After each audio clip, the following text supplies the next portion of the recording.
Kebakaran menghanguskan satu rumah toko di Balikpapan.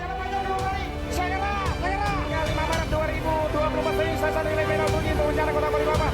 Api membesar, Jalan Banjar, Gunung Sari.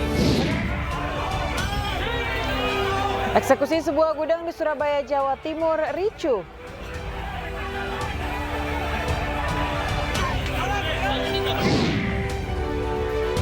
Polisi menggerebek gudang penyimpanan sabu seberat 110 kg di Medan, Sumatera Utara.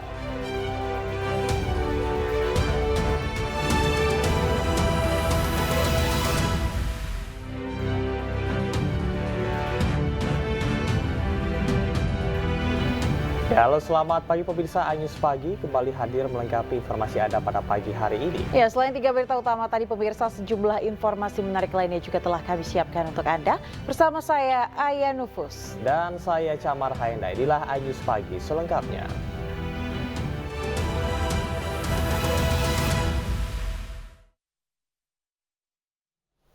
Pemirsa, kita awal informasi pada pagi hari ini. Kebakaran menghanguskan satu rumah toko di Balikpapan, Kalimantan Timur pada Rabu malam. Ya, kebakaran diduga akibat korsleting listrik.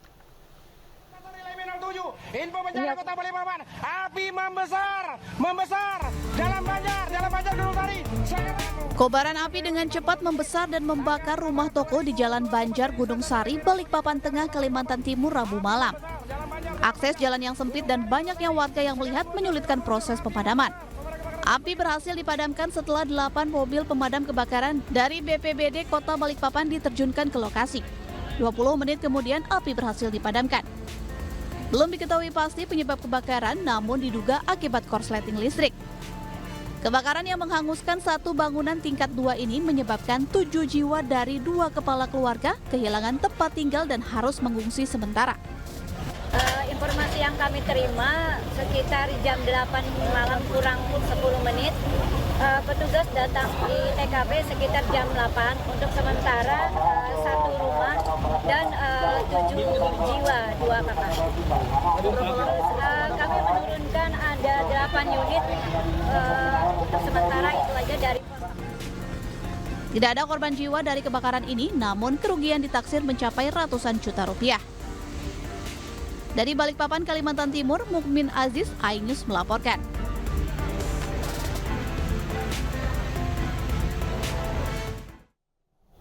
Eksekusi sebuah gudang di Surabaya, Jawa Timur ricuh. Massa terlibat aksi saling dorong dan keributan dengan pihak kepolisian.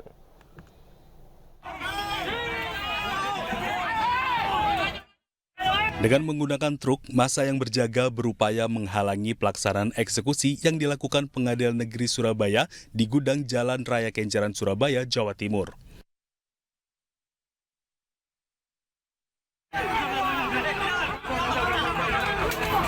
Jurusita PN Surabaya yang datang ke lokasi sengketa pun sempat tidak dapat melaksanakan eksekusi setelah massa memilih bertahan di depan pintu gerbang gudang. Kericuhan pun pecah setelah puluhan personil kepolisian membubarkan barikade massa. Massa terlibat saling dorong dan keributan dengan polisi. Eksekusi ini sendiri merupakan kegiatan lanjutan setelah seminggu sebelumnya gagal dilaksanakan karena adanya perlawanan dari massa termohon eksekusi. Pengadilan Negeri Surabaya telah kami bacakan dan untuk pada hari ini kita hanya melanjutkan untuk mengosongkan dari barang-barang maupun bangunan yang berada di objek eksekusi. Pembuktian di pengadilan negeri, di tingkat banding, tingkat kasasi, semua menyatakan bahwa memang tanah ini adalah sah milik dari Wijaya, yaitu orang tua dari klien kami. Eksekusi yang dilakukan PN Surabaya akhirnya berhasil dilaksanakan setelah polisi berhasil membubarkan massa dan membongkar barikade truk yang diparkir massa di depan lokasi eksekusi. Dari Surabaya, Yuda Prawira, iNews melaporkan. Pemirsa, ribuan motor pegawai pabrik sepatu di Kecamatan Pabedilan, Cirebon, Jawa Barat terendam banjir luapan Sungai Cisanggarung dan akibatnya motor para pegawai ini mogok sementara perusahaan menghentikan aktivitas dan memulangkan seluruh karyawan.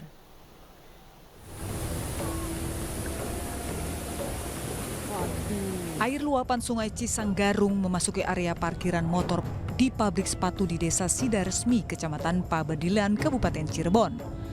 Derasnya aliran air ke lokasi parkiran yang lebih rendah membuat ribuan motor pegawai yang terparkir tak bisa diselamatkan.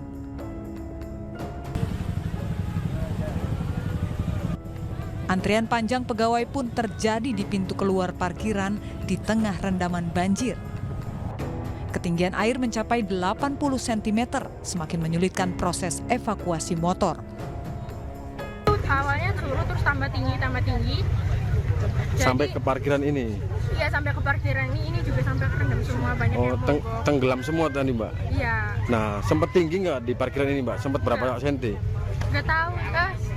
Kalau sekarang sampai selutut sih. Petugas gabungan bersama pihak perusahaan berjibaku mengeluarkan seluruh kendaraan yang terjebak banjir. Sementara perusahaan menghentikan aktivitas kerja dan memulangkan seluruh karyawan. Dari Cirebon, Jawa Barat, To Iskandar, iNews melaporkan. Pemirsa, ratusan rumah warga di Kabupaten Jombang, Jawa Timur terendam banjir. Banjir akibat air Sungai Gunting meluap karena tingginya intensitas hujan.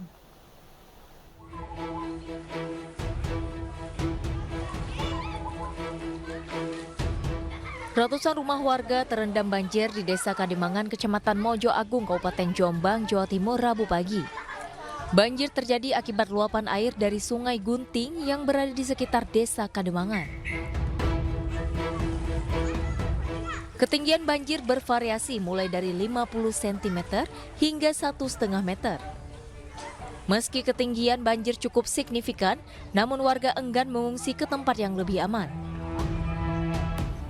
Hujan sejak sore sampai malam tidak berhenti.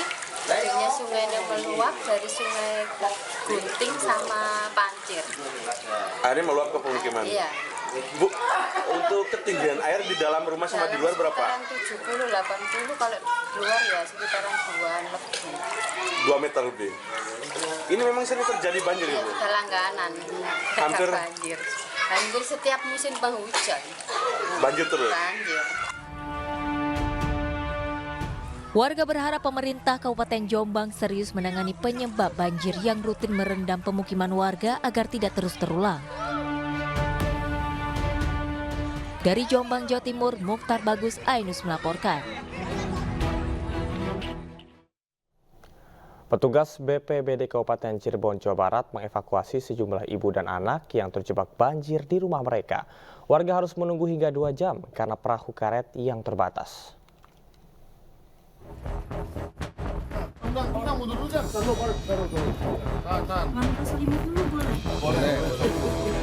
Tim BPBD Kabupaten Cirebon mengevakuasi seorang ibu korban banjir di Desa Mekarsari, Kecamatan Walet, Kabupaten Cirebon pada Rabu dini hari.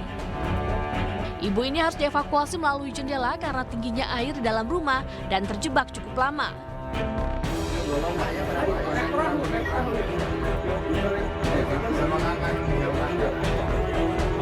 Petugas juga mengevakuasi sejumlah anak yang masih terjebak di dalam rumah bersama keluarganya.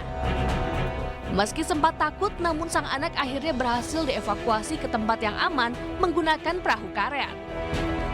Karena terbatasnya petugas dan perahu karet, warga harus bergantian untuk dievakuasi, sehingga warga harus menunggu hingga 2 jam. Warga menuturkan banjir kali ini merupakan banjir terparah dibandingkan dengan tahun-tahun sebelumnya. Ketinggian air dalam rumah bahkan mencapai lebih dari 1,5 meter yang disebabkan oleh meluasnya Sungai Ciberes dan Sungai Cisanggarung. Jam 12 nunggu apa sih? Perahu lewat apa kan? Oke. Terus sekarang jam 2 dini hari baru dapat ini? Iya. Di rumah ada berapa orang itu? Tadi ada 4. Saya, bapak sama anak. Tadi bapak udah ngungsi sama anak jam 11 lah. Katanya mau balik lagi, saya tungguin sampai jam sekarang baru ada yang lewat. Gitu ya. Iya, soalnya tadi arusnya deras kayaknya, jadi banyak yang ini sih, perahunya cuma 1. Banyak yang ngungsi. Tadi ketinggiannya udah berapa sih, Bu? Di kamar saya kan paling tinggi, itu sudah seperut. Di bawahnya di ruang tamu itu sekitar segini lah. Hingga kini warga memilih mengungsi ke sejumlah masjid, ada juga yang mengungsi ke rumah kerabat mereka. Dari Cirebon, Jawa Barat, To Iskandar, iNews melaporkan.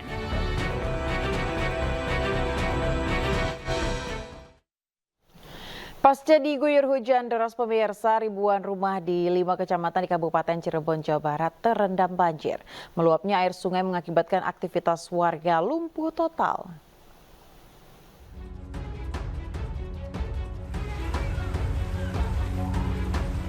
Banjir setinggi 80 hingga 150 cm ini merendam ribuan rumah di 5 kecamatan di wilayah Cirebon, Jawa Barat, yakni Kecamatan Walet, Pabuaran, Pasaleman, Karangwareng, dan Kecamatan Ciledug. Bahkan aktivitas warga lumpuh total setelah akses jalan desa dan rumah terendam banjir. Bahkan meluapnya Sungai Ciberes turut memperparah banjir kali ini. Derasnya aliran air luapan Sungai Ciberes membuat pintu bendungan jebol. Ini yang di sini paling parah, Pak? Enggak, maksudnya banjir yang paling parah yang sekarang? Iya, sekarang nih. Di belakang sana sampai berapa meter, Pak? Di belakang sana ada setengah meteran lah, 80 lah ada. Pada masuk rumah semua, Pak? Iya. Yang biasanya enggak sih sekarang masuk. Sementara itu, warga memilih bertahan di rumah masing-masing dan enggan untuk mengungsi. Dari Cirebon, Jawa Barat, Toy Iskandar, iNews melaporkan. Pemirsa, titik longsor yang menutupi Jalan Nasional Penghubung Majalengka Kuningan bertambah. Terkait hal tersebut, sejumlah petugas gabungan masih bersiaga guna mengevakuasi kendaraan warga.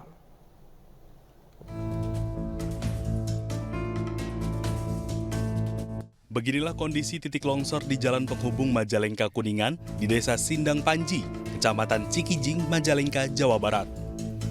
Material longsor nampak menutupi ruas jalan. Terlihat material longsor dari titik pertama menutupi ruas jalan yang di bawahnya dan menimbulkan titik longsoran baru. Semula titik longsor berada di 3 lokasi, namun berdasar pantauan drone milik BPBD, pada Rabu pagi, kini titik longsor bertambah menjadi 4 titik. Memang kondisi jalan di sini berkelok-kelok sehingga longsoran ini terjadi pada level jalan yang atas dan menimbun level jalan yang di bawahnya. Tadi malam informasi terakhir 3 titik karena memang kondisi kita tidak bisa ke lokasi, tetapi hasil pengamatan drone pagi ini bertambah menjadi 1 menjadi 4. Sementara itu, petugas gabungan TNI dan Polri serta BPBD Majalengka masih bersiaga di lokasi longsor untuk mengevakuasi kendaraan warga. Dari Majalengka, Jawa Barat, Muhammad Zeni Johadi, iNews melaporkan. Pemirsa, erupsi Gunung Merapi di Kabupaten Agam, Sumatera Barat menyebabkan kolom abu vulkanik setinggi ratusan meter. Hujan abu menyebabkan warga mengalami sesak nafas dan sakit tenggorokan.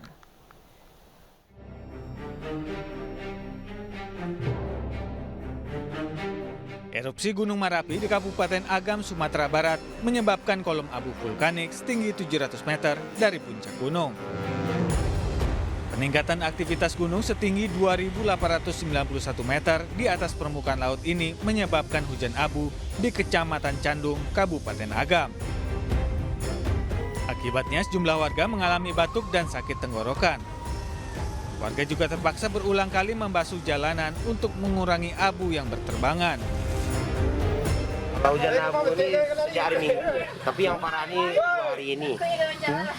Sejak hari Selasa kemarin yang parah kali.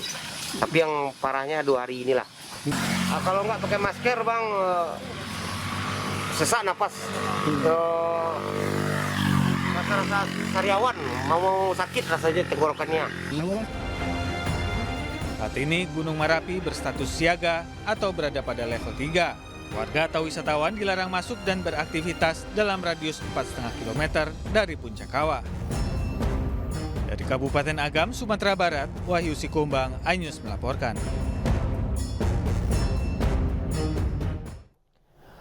Gunung Semeru di Lumajang, Jawa Timur kembali erupsi dengan menyemburkan kolom abu vulkanik setinggi 800 meter dari puncak. Letusan Gunung Semeru disertai dengan guguran material vulkanik dengan jarak luncur 1.000 meter.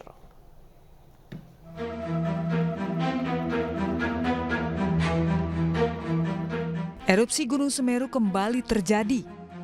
Terpantau kamera CCTV di Desa Oro-Oro Ombo, Kecamatan Pronojiwo, Lumajang, pada Rabu petang Gunung Semeru menyemburkan abu vulkanik setinggi 800 meter ke arah barat dan barat laut. Guguran material vulkanik juga terpantau dengan jarak luncur 100 meter ke sisi tenggara. Data periodik pos pengamatan Gunung Api Semeru mencatat sejak pukul 12 hingga 18 waktu Indonesia Barat, Gunung Semeru terpantau alami 4 kali letusan asap setinggi 400 hingga 800 meter dari puncak. Ada berupa letusan disertai guguran.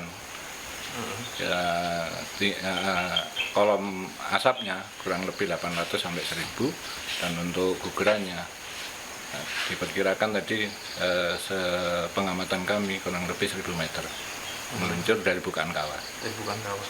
Untuk luncurannya ke arah mana? Ke arah tenggara, arah Besuk Koboan. Besuk Koboan ya. Petugas Badan Penanggulangan Bencana Daerah Kabupaten Lumajang mengimbau masyarakat yang bermukim di kaki Gunung Semeru untuk selalu waspada. Selain bahaya awan panas guguran, banjir lahar Gunung Semeru juga masih berpotensi terjadi.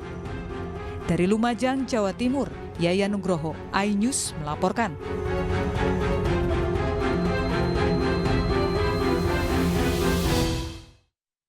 Pemirsa, diduga keracunan, 4 orang pria di Cianjur, Jawa Barat tewas di dalam sumur sedalam 8 meter saat membetulkan mesin pompa air. Korban saat ini dievakuasi dan dilarikan ke RSUD Cianjur guna kepentingan otopsi.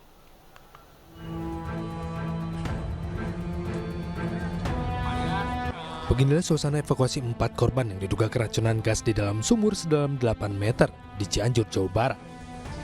Diketahui korban sedang memperbaiki mesin pompa air, namun tiba-tiba korban terjatuh ke dasar sumur. Warga sekitar yang melihat kejadian tersebut langsung mencari pertolongan kepada warga lainnya. Namun bukannya berhasil menolong, ketika korban yang lainnya berusaha membantu malah turut kembali menjadi korban juga. Pertama itu yang betulin itu yang punya ini kan, yang betulin sanyo. Pas betulin sanyo mungkin ada gasnya, keras langsung dia ketarik ke bawah. Oh, ketarik ke bawah. Jatuh langsung ke bawah. Ada inisiatif dari namanya Jajang untuk menolong, dia nggak kuat sama ketarik. Ada yang teriak juga nolong, yang namanya Didin. Yang ketiga Didin jatuh juga. Setelah berjibaku, petugas gabungan akhirnya berhasil mengevakuasi salah satu jasad korban atas nama Didin dan langsung dilarikan ke ruang jenazah RSUD Cianjur. Sudah mengevakuasi satu korban atas nama Idin, 40 tahun, yang beralamat di Kampung Cigenang. Saat ini proses sedang dihentikan sementara karena menunggu pengisian SCBA. Sebelumnya pencarian sempat dihentikan lantaran petugas tengah melakukan pengisian SCBA atau Self-Contained Breathing Apparatus. Dan malam ini evakuasi 3 jasad korban dugaan keracunan gas kembali dilakukan oleh petugas gabungan. Dari Cianjur, Jawa Barat, Muhammad Andi Isyan, iNews melaporkan. Satres Narkoba Polda Metro Jakarta Barat mengungkap jaringan narkotika internasional Malaysia Jakarta. Selain mengamankan 7 orang tersangka, polisi juga menyita barang bukti narkoba jenis sabu seberat 110 kg dengan nilai 190 miliar lebih.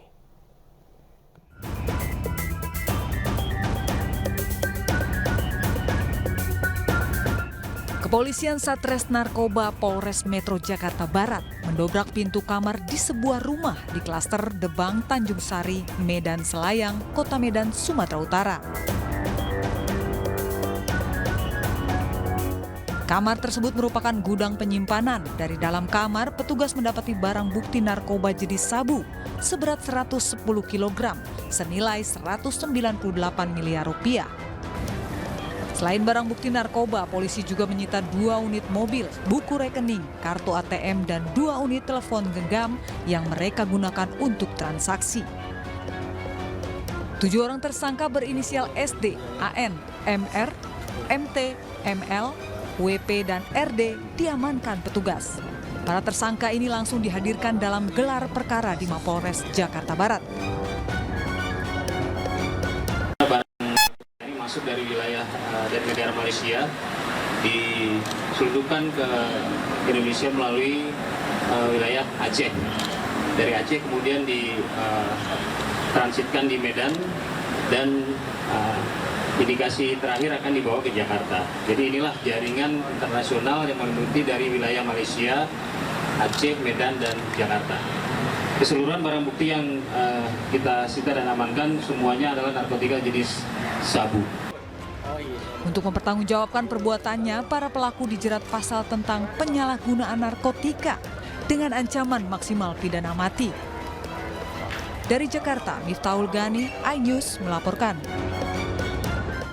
Pemirsa, jelang bulan suci Ramadan, guna membantu memenuhi kebutuhan masyarakat, pemerintah gelar bazar sembako murah.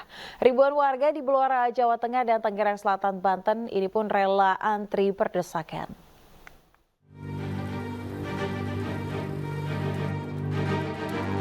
Ribuan warga rela antri berdesakan demi dapat membeli beras murah dari Bulog pada hari ini di Blok T, Blora, Jawa Tengah. Sebanyak 2.000 sak beras kemasan 5 kg, 1.164 liter minyak goreng, serta 15.000 kg gula pasir disediakan di sini. Selain itu dijual juga telur, bawang merah, dan bawang putih serta cabai. Meski sudah mengantri dari pagi, ribuan warga ini harus bersabar demi membeli beras murah seharga Rp51.000. Ya, karena pengen beli beras, Mas. Nggak punya beras ini. Oh, beras mahal apa gimana? Beras mahal. Berapa, Bu, kalau di pasar? 1.000 sekilo, Mas. Kalau di sini berapa? Kalau di sini ya, di sini 10.200 1 kilo. Diketahui, Dinas Ketahanan Pangan dan Pertanian Blora, Jawa Tengah menggelar gerakan pangan murah jelang Ramadan guna menstabilkan harga beras.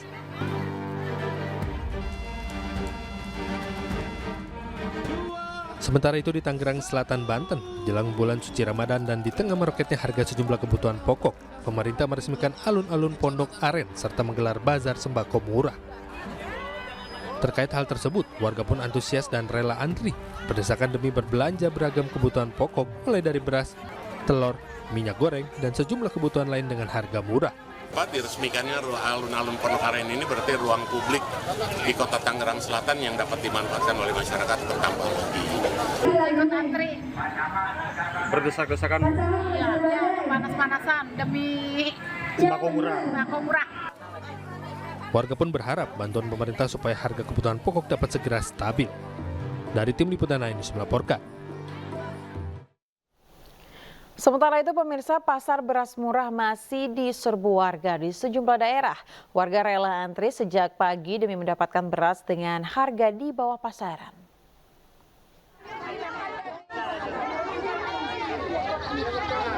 Puluhan warga yang sudah lama antri berebut mendapatkan kupon pembelian beras murah yang diadakan Dinas Ketahanan Pangan Mandailing Natal, Sumatera Utara. Petugas sempat kewalahan mengatur antrian warga yang takut tak kebagian kupon. Warga mengaku rela antri berebut kupon beras murah lantaran masih mahalnya harga beras saat ini yang mencapai Rp16.000 per kilogram, sementara beras murah yang dijual hanya dibanderol seharga Rp11.500 per kilogram. Antrian ribuan warga juga terjadi di alun-alun Kabupaten Cilacap, Jawa Tengah. Mereka antri berjam-jam demi mendapatkan beras murah yang digelar oleh TNI dan pemerintah Kabupaten Cilacap. Meski di bawah terik sinar matahari, warga rela antri selama 2 jam demi mendapatkan beras murah seharga Rp10.400 per kilogram. Dalam bazar murah ini warga dibatasi hanya boleh membeli 2 kantong beras ukuran 5 kg. Tak ayal, kurang dari 1 jam 10 ton beras murah ludes di serbu warga. Ini juga dipengaruhi masih efek dari El Nino, jadi karena ada masa kemarau, kemudian juga hujan yang tidak menentu ini, ya, sehingga hasil pertanian kita ini tidak melimpah, ya, sehingga ini menimbulkan beras ini menjadi langka di masyarakat dan harganya sedikit naik. Oleh sebab itu kita dari Korem, juga dari Kodam 4 Diponegoro dan Kodim Cilacap, kita mengadakan kegiatan ini supaya membantu masyarakat. Pasar beras murah juga digelar di Jepara, Jawa Tengah. Dalam operasi pasar kali ini, pemerintah daerah menyediakan 800 karung beras dengan setiap karung berisikan 5 kg senilai Rp53.000. Harga beras dalam operasi pasar ini jauh lebih murah dibanding harga pasaran yang kini masih di kisaran Rp17.000 per kilogram. Pemerintah daerah berharap dengan operasi pasar murah ini bisa meringankan biaya hidup masyarakat di tengah harga kebutuhan pokok yang melambung tinggi. Tim Liputan iNews melaporkan.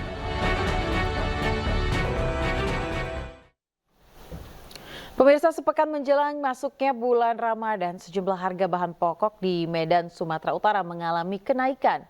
Sementara di Sidoarjo, Jawa Timur, kenaikan harga bahan pokok terjadi mulai dari pasar eceran hingga pasar grosir.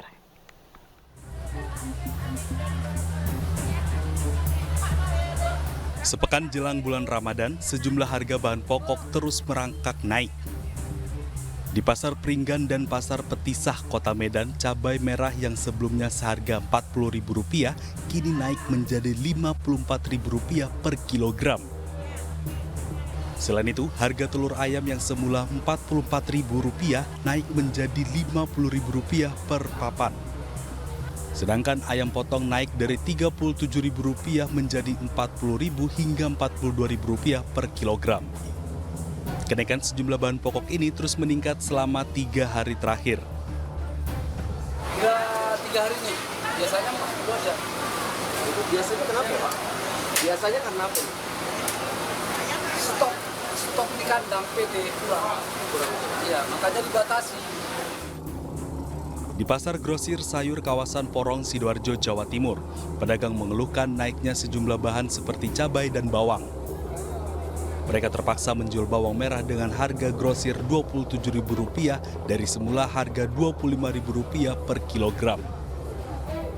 Sementara harga cabai rawit yang sebelumnya dijual dengan harga grosir Rp43.000 kini dijual seharga Rp50.000 per kilogram. Bahkan pedagang memprediksi harga cabai rawit bisa menembus harga Rp55.000 per kilogram jelang bulan Ramadan. Kemarin 43, 45 paling tinggi, sekarang 50. Menjelang Ramadan ini akan ada kenaikan lagi atau bagaimana, Pak? Ya biasanya ada kenaikan, bisa mencapai 55 lebih nanti. Terjadinya kenaikan harga di tingkat pedagang grosir ini pastinya akan berimbas pada naiknya harga barang di tingkat pedagang pengecer yang ada di sejumlah pasar tradisional. Dari Sidoarjo, Jawa Timur dan Medan, Sumatera Utara, Pramono Putra, Ahmad Ridwan Nasution, iNews melaporkan. KPK geledah rumah saksi dugaan TPPU SYL Hanan Supangat. Informasi selengkapnya akan kami hadirkan sesaat lagi.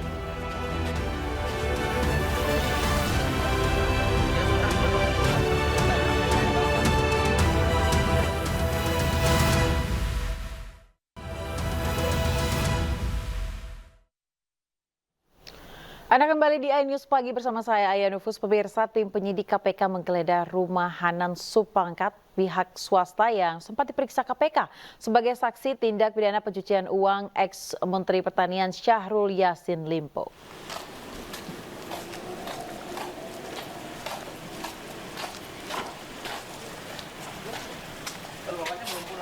Tim penyidik KPK baru diizinkan masuk setelah pemilik rumah Hanan Supangkat datang. Sejumlah petugas yang didampingi polisi masuk ke dalam rumah membawa 2 koper dan mesin penghitung uang. Petugas KPK melakukan penggeledahan di dalam rumah mewah berlantai 2 dan sejumlah mobil mewah milik Hanan Supangkat.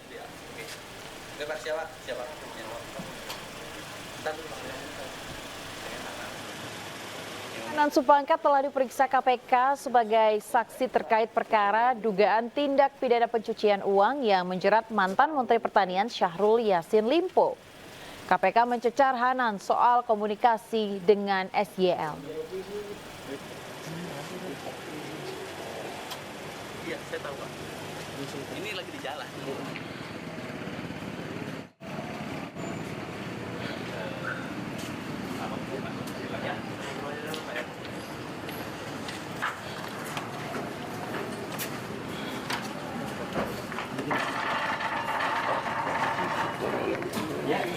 Siap. Pak Agus.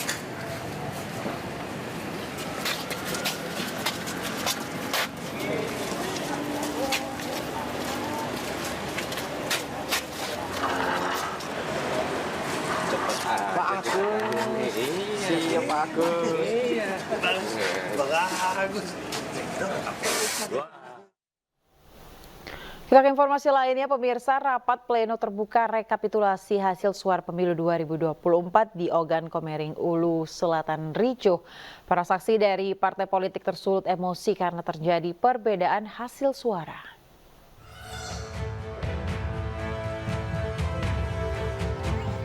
Kericuan terjadi saat rapat pleno rekapitulasi perhitungan suara pemilu 2024 di Ogan Komering, Ulu Selatan. Rapat pleno ricuh akibat adanya perbedaan antara salin daftar pemilih tetap yang dipegang pihak KPUD dan panitia pemungutan suara. Ketegangan bertambah saat pihak KPUD mengabaikan protes para saksi, sehingga seluruh saksi parpol yang hadir tersulut emosi. Kegiatan penghitungan suara sempat diskors selama 1 jam untuk meredam keributan. Dari beberapa kecamatan ada bukannya sesuai dengan di video, bukan ada apa-apa itu, melainkan di situ ada kesalahpahaman bahwasanya dalam penyingkronan data daripada saksi dan PK itu masih ada kekeliruan. Namun alhamdulillah semuanya itu dapat kita selesaikan. Kami selaku pengawasan pada malam itu menyaksikan langsung bahwasanya yang terjadi di rapat pleno tingkatan kabupaten itu hanya keselisih pahaman ataupun miskomunikasi. Usai kejadian, Bawaslu mengatakan ada kesalahpahaman saat penghitungan suara dan berjanji mengawasi lebih ketat proses penghitungan suara. Dari Muara II, Kabupaten Ogan Komering, Ulu Selatan, Sumatera Selatan, Teddy Hendrawan, iNews melaporkan. Komisi Informasi Pusat atau KIP pemirsa menyidangkan sengketa informasi yang dimohonkan Yayasan Advokasi Hak Konstitusional Yakin terhadap Komisi Pemilihan Umum.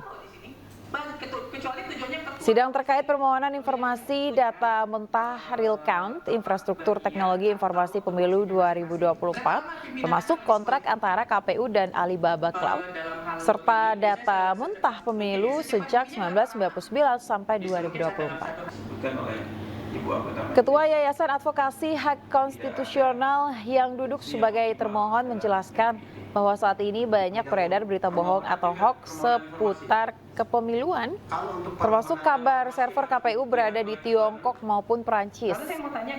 Baginya kebenaran informasi tersebut harus dibuktikan secara transparan. Sengketa informasi ini terjadi karena menurut pemohon KPU tidak beri akses informasi pada publik. Komisi Informasi Pusat mendalami cara KPU mengelola informasi publik di PPID dan efektivitas pelaksanaan tupoksi PPID KPU. Apa? Data seperti itu kalau dalam nomenklaturnya PPID KPU apa istilahnya? Komisi Pemilihan Umum tidak lagi menampilkan grafik data perolehan suara Pilpres dan Pileg di aplikasi Sirekap. KPU hanya menampilkan bukti otentik atau data dari tempat pemungutan suara. KPU mengubah tampilan laman website hasil suara pemilihan presiden dan pemilihan legislatif 2024. Bila sebelumnya laman ini menampilkan grafik atau bagian data hasil tabulasi sementara perolehan suara, kini laman Sirekap hanya menampilkan hasil foto formulir model C dari tempat pemungutan suara. Menurut KPU, penampilan Sirekap terbaru ini dilakukan untuk memberikan informasi yang akurat kepada masyarakat serta agar tidak menimbulkan prasangka.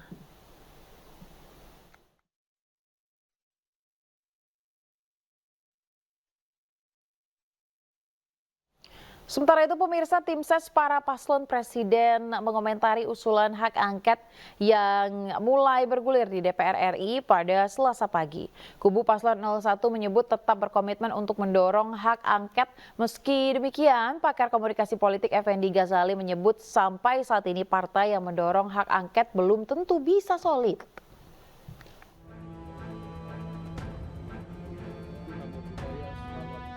Usulan hak angket yang mulai bergulir di DPR RI dalam rapat paripurna Selasa pagi mulai mendapatkan perhatian publik. Dibahasnya hak angket menjadi harapan untuk membuka gerbang baru untuk membongkar dugaan kecurangan pemilu 2024.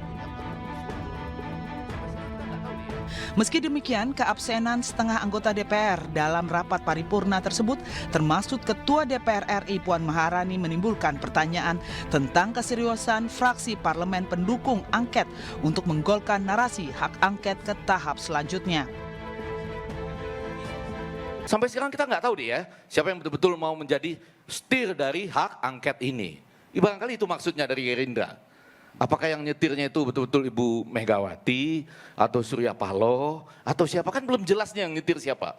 Lalu siapa yang naik ke atasnya gitu. Tapi kalau prediksi Anda jalan nggak hak angket? Agak sulit, terutama karena ada BTS. Apa itu? BTS ini hati-hati loh ya, jangan dikait-kaitkan dengan kasus, bukan. BTS ini belum tentu solid.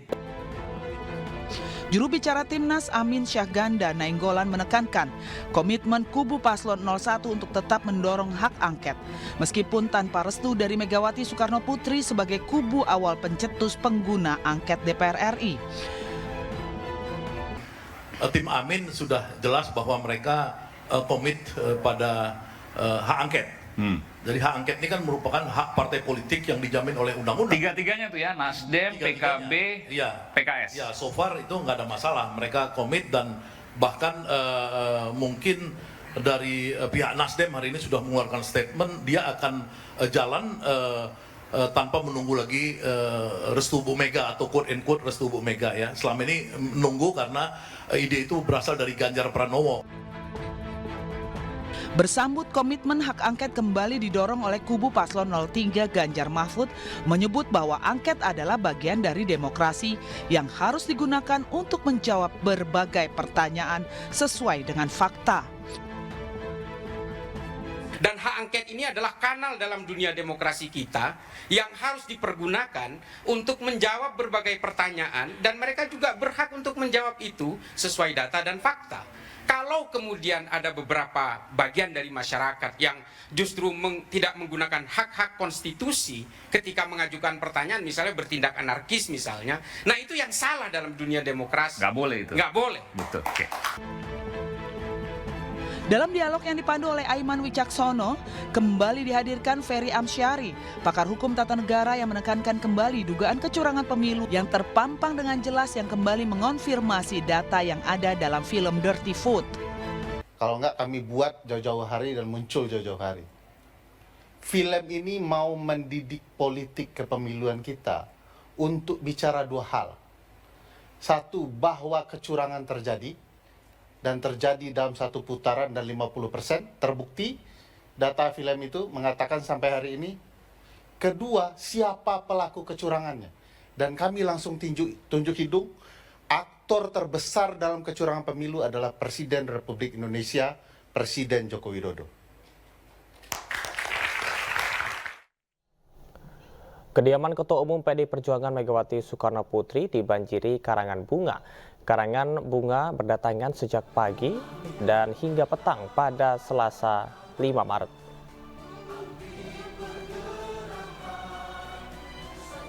Lebih dari 20 karangan bunga berdatangan ke rumah Megawati. Menyimak tulisan pada karangan bunga dari sumber media sosial @egemoyan, terlihat pengirim menyemangati dan mendorong Presiden ke-5 untuk setia menjadi banteng yang mengawal demokrasi dan cita-cita reformasi 98. Pengirim karangan bunga ini beragam, mulai dari komunitas, persatuan alumni, dan tidak sedikit mewakili pribadi atau perorangan.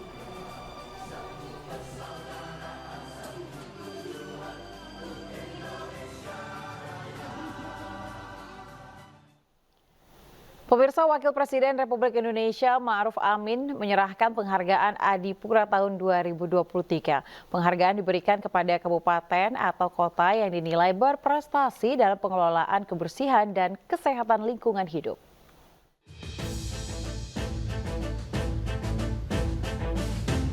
Wakil Presiden Republik Indonesia Ma'ruf Amin menyerahkan penghargaan Adipura tahun 2023 kepada kabupaten atau kota yang dinilai berprestasi dalam pengelolaan kebersihan dan kesehatan lingkungan hidup. Pada ajang penghargaan tertinggi dari Kementerian Lingkungan Hidup dan Kehutanan ini, Ma'ruf Amin menyoroti masalah pengelolaan sampah yang saat ini menjadi salah satu perhatian utama pemerintah. Ke depan saya harapkan program ini dapat terus diperkaya dengan ragam inovasi sehingga mampu menyesuaikan dengan dinamika zaman serta perubahan arah kebijakan. Saya juga meminta esensi program Adipura senantiasa terjaga, yaitu untuk memastikan keterlibatan berbagai elemen, utamanya komitmen dan kinerja pimpinan daerah. Diharapkan kota yang menerima penghargaan ini dapat menjadi contoh bagi kota lain serta bersaing secara global. Alhamdulillah Kabupaten Klaten ini tahun yang kedua mendapatkan penghargaan Adipura dari Kementerian Lingkungan Hidup dan Kehutanan Republik Indonesia, yaitu Kabupaten Klaten Adipura. Penantian yang cukup panjang dari tahun 96 Kabupaten Klaten mendapatkan Adipura.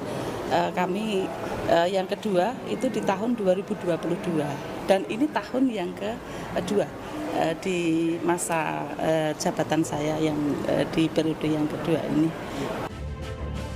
Lebih lanjut, Wapres juga menyebutkan diperlukan edukasi dan sosialisasi untuk mengubah paradigma dan perilaku masyarakat dalam penanganan sampah yang lebih baik dan berkelanjutan. Dari Jakarta, Rani Sanjaya, iNews melaporkan.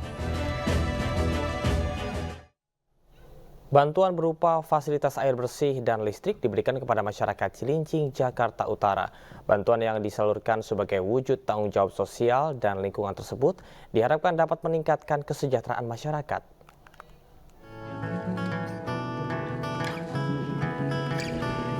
PT Biro Klasifikasi Indonesia Persero melalui program Tanggung Jawab Sosial dan Lingkungan kembali menyalurkan bantuan berupa pengadaan fasilitas air bersih dan listrik untuk warga di kawasan Cilincing, Jakarta Utara. Aksi dilakukan untuk mendukung aktivitas masyarakat sekaligus memudahkan mereka untuk mencari nafkah tambahan dengan memanfaatkan limbah berupa cangkang yang kerangnya selama ini menjadi gantungan hidup. PT BKI Persero tidak berjalan sendiri dalam melaksanakan program tersebut, namun menggandeng lembaga lain yakni ESQ Kemanusiaan untuk membantu langsung ke masyarakat untuk meningkatkan kesejahteraan masyarakat. Untuk listrik ini digunakan masyarakat di sini untuk melakukan kegiatan ekonomi, di mana mereka melakukan pengolahan, kemudian bertani ya, bercocok tanam kerang, di mana setelah kerang dihasilkan, diproduksi, kemudian ada limbah yang selama ini tidak terkelola dengan baik, itu dimanfaatkan oleh masyarakat di sekitar sini untuk menghasilkan benda-benda seperti paving block, kemudian kloset dan juga kerajinan-kerajinan lainnya. Jadi ini adalah langkah konkret yang sangat positif. Kemudian kita tentu saja melakukan pendampingan dari ESQ Kemanusiaan karena amanah ini diberikan kepada kami dan kami betul-betul melakukan pendampingan yang serius dan sungguh-sungguh karena kami ingin melihat bagaimana sebelumnya dan bagaimana nanti sesudahnya. Tanggung jawab sosial dan lingkungan serupa yang dilakukan PT BKI Persero sebelumnya sudah dilaksanakan di beberapa tempat, seperti di Bogor dan daerah pesisir Pandeglang dengan menggandeng pihak-pihak lain khususnya sesama BUMN. Dari Jakarta, Nur Aryadin, iNews melaporkan.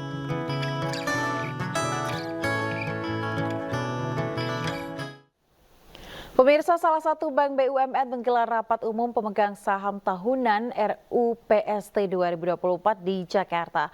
Dalam RUPST ini diputuskan pembagian dividen sebesar 700,2 miliar rupiah kepada para pemegang saham.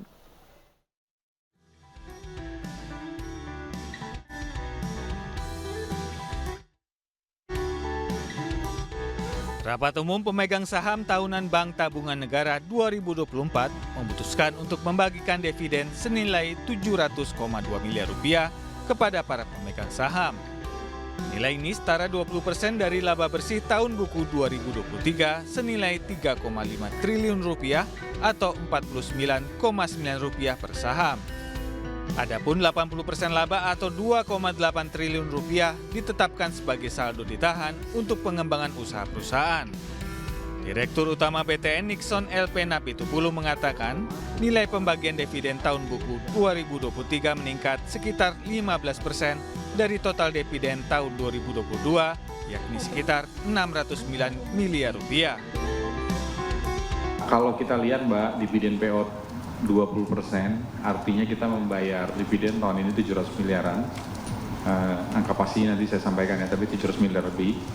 Kurang lebih Rp49 per lembar saham, 49, sekian. Nah, ini memang kita sudah diskusi dengan pemegang saham Dwi Warna, kantor BUMN, bahwa kita memang sesuai RBB kita juga memang kemarin kita cantumkan 20%, dan kami juga udah konsult dengan OJK sehingga kita sepakat mengusulkan waktu itu di angka 20%. Pembagian dividen tahun buku 2023 merupakan komitmen perseroan untuk meningkatkan kontribusi kepada pemerintah serta upaya perseroan untuk meningkatkan shareholder value kepada investor. Dari Jakarta, Heru Tri Juniarto, iNews melaporkan. Pemirsa, Badan Pelindungan Pekerja Migran Indonesia menyerahkan bantuan berupa ambulans kepada 16 balai pelayanan perlindungan pekerja migran Indonesia. Bantuan ini pemirsa diserahkan langsung kepada BP2MI Beni Ramdhani, kepada Kepala BP2MI DKI Jakarta, Nusa Tenggara Timur, Jawa Barat, Jawa Tengah, Jawa Timur, dan Banten. 6 ambulans ini merupakan bagian dari 20 mobil ambulans yang akan diserahkan kepada masing-masing perwakilan BP2MI di tiap daerah. Ambulans ini nantinya akan digunakan untuk mendukung para pekerja migran yang mendapat musibah usai bekerja di luar negeri.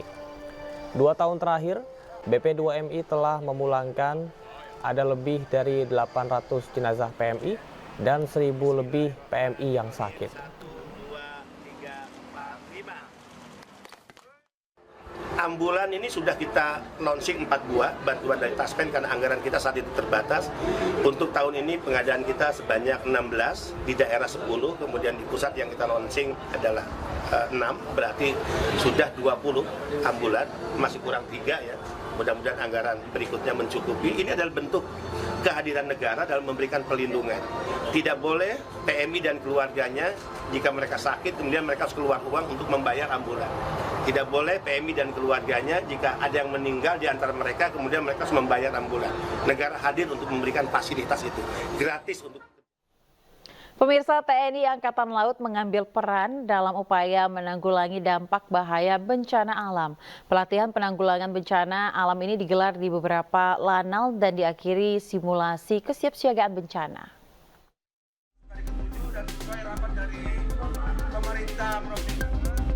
TNI Angkatan Laut mengambil peran dalam upaya menanggulangi dampak bahaya bencana alam. Pelatihan penanggulangan bencana alam dilaksanakan di wilayah kerja Lanal Kendari. Pelatihan serupa juga telah dilaksanakan di Lanal Banten.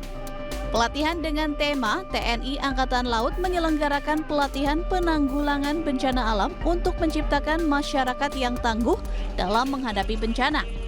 Di bawah komando langsung dan Lanal Kendari, Kolonel Laut Pelaut I Gede Dharma Yoga.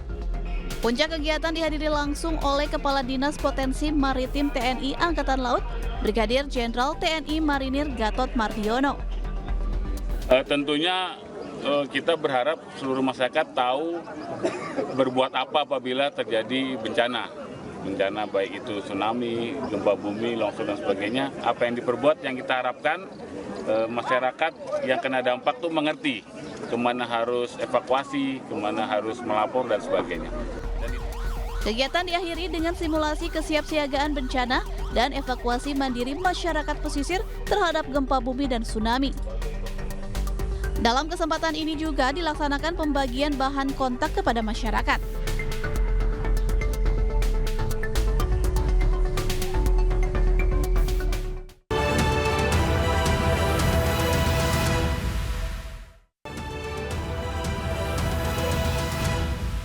Terima kasih pemirsa, Anda masih di iNews Pagi bersama dengan saya Camar Henda dan rekan saya Ayan Nufus. Pemirsa, demikian tadi adalah berita pilihan dalam iNews Pagi hari ini dan kita akan ke informasi selanjutnya. Pemirsa, di Treskrimum Polda Metro Jaya menggelar rekonstruksi pembunuhan petugas imigrasi oleh warga negara Korea. Iya, berdasarkan fakta hasil rekonstruksi, pemirsa, terbukti korban tidak jatuh dengan sendirinya.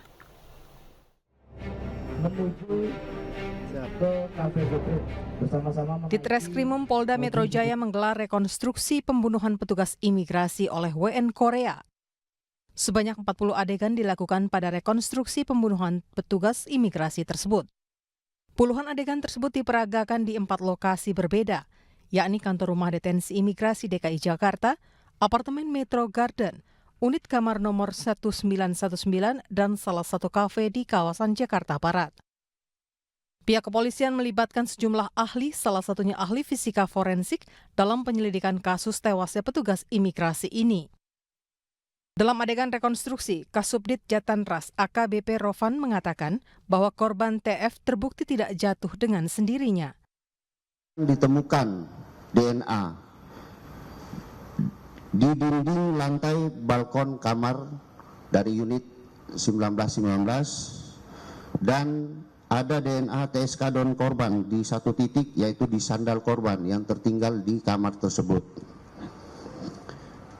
Berdasarkan rekaman handphone dari saksi lainnya ditemukan pada saat didobrak, tersangka sempat menyatakan Fata mati. Kemudian hasil fisika forensik yang telah dilakukan oleh penyidik bahwa korban tidak jatuh sendiri.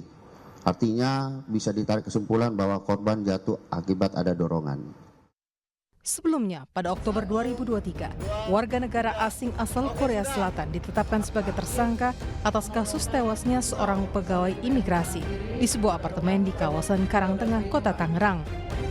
WNA tersebut diduga melempar korban dari lantai 19 apartemen yang membuat korban jatuh ke lantai 3 hingga langsung tewas.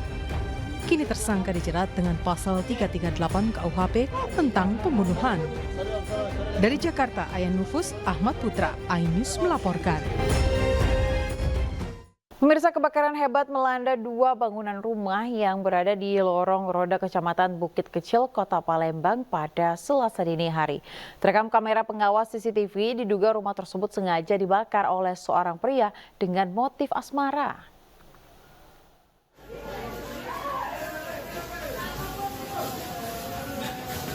Dua bangunan rumah di Lorong Roda, Kelurahan Talang Semut, Kecamatan Bukit Kecil, Kota Palembang, Sumatera Selatan, ludes terbakar.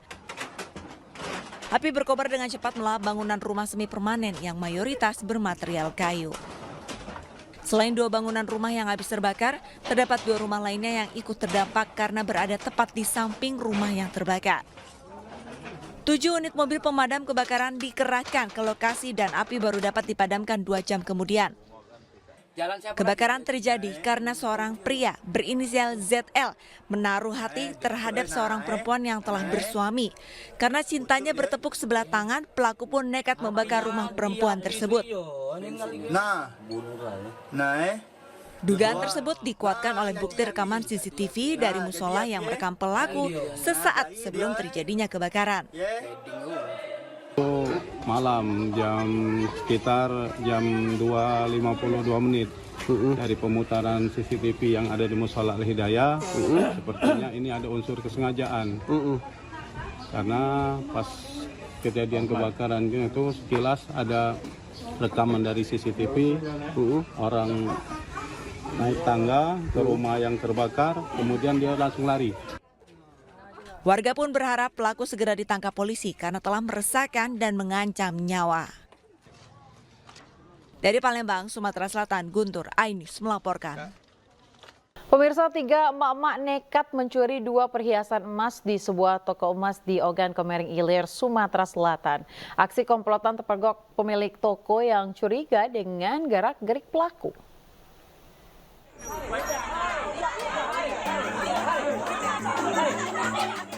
Suasana jual beli di salah satu toko emas di pusat perbelanjaan di Kabupaten Ogan Komering Ilir mendadak gempar. Sejumlah pedagang beradu mulut dan mengepung 3 perempuan yang hendak mencuri perhiasan emas. Awalnya komplotan emak-emak ini berpura-pura membeli emas dan meminta pemilik toko mengeluarkan sejumlah perhiasan untuk dicoba. Kemudian salah seorang pelaku mengalihkan perhatian agar pelaku lain leluasa beraksi. Namun aksi pelaku yang hendak memasukkan 2 gelang emas ke bajunya terpergok pemilik toko. Sontak sejumlah pedagang langsung mengepung toko emas. Salah satu pelaku berhasil diamankan namun 2 lainnya berhasil kabur. Sontak sejumlah pedagang langsung mengepung toko emas. Satu pelaku berhasil diamankan sementara dua lainnya berhasil kabur. Biasanya memang kami pancingi kan, kami sengaja baik karena kecairan tadi. Kami tuh pengen lihat dia ini masih nak maling atau tidak. Ternyata pas kejadian kemarin dia masih melakukan hal yang sama. Kayak itu. Sudah, jadi pas dia nak nyimpen emas itu, kita tadi emang lah tahu, adik nih langsung keluar, kakak yang jago di luar langsung ngegap juga. Sebelumnya komplotan pelaku ini sudah pernah beraksi dan berhasil mencuri perhiasan emas seberat 16 suku atau hampir 60 gram. Dari Ogan Komering Ilir, Sumatera Selatan, Fitriadi, iNews melaporkan. Pemirsa, KTT ASEAN Australia yang baru saja diselenggarakan di Melbourne ini sepakati pendekatan baru hubungan kedua kawasan dalam beberapa dekade mendatang. Sementara di sela-sela jamuan makan siang, para pemimpin negara ASEAN menyempatkan berinteraksi dengan hewan khas Australia, koala. Dan pemirsa, informasi ini juga sekaligus menutup iNews pagi hari ini. Akhirnya saya Camar Haenda. Dan saya Ayah Nufus, pemirsa pamit undur diri. Terima kasih atas kebersamaan Anda. Selamat pagi dan sampai jumpa.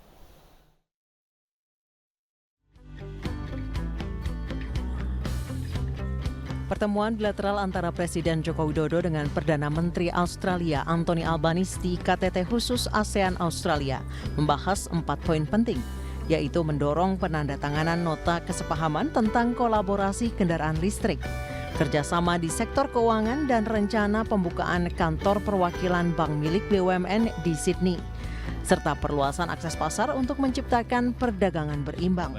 Presiden Joko Widodo juga menyampaikan kegembiraannya atas popularitas Indonesia sebagai tujuan bagi pelajar Australia dalam skema New Colombo Plan. Presiden juga menyampaikan terima kasih atas dukungan Australia selama keketuaan Indonesia di ASEAN tahun lalu. Perdana Menteri Australia Anthony Albanese mengatakan bahwa ASEAN berperan penting dalam menjunjung tinggi aturan dan norma yang melindungi kawasan Tenggara Asia. Para pemimpin negara ini berfoto bersama di Government House Victoria setelah Australia menyelenggarakan KTT khusus dalam rangka 50 tahun bergabungnya Australia sebagai mitra eksternal ASEAN. Tindakan agresif Cina di Laut Cina Selatan dan krisis kemanusiaan yang terjadi di Myanmar menjadi pembahasan utama dalam pertemuan yang berlangsung selama 3 hari. Para pemimpin ASEAN ini menghadiri jamuan makan siang di Government House Victoria. Mereka disambut oleh PM Australia Anthony Albanese dan Gubernur Victoria Margaret Gardner setibanya di lokasi. Di sela-sela jamuan, para pemimpin ASEAN termasuk Presiden Joko Widodo nampak berinteraksi dengan koala yang merupakan salah satu hewan khas Australia.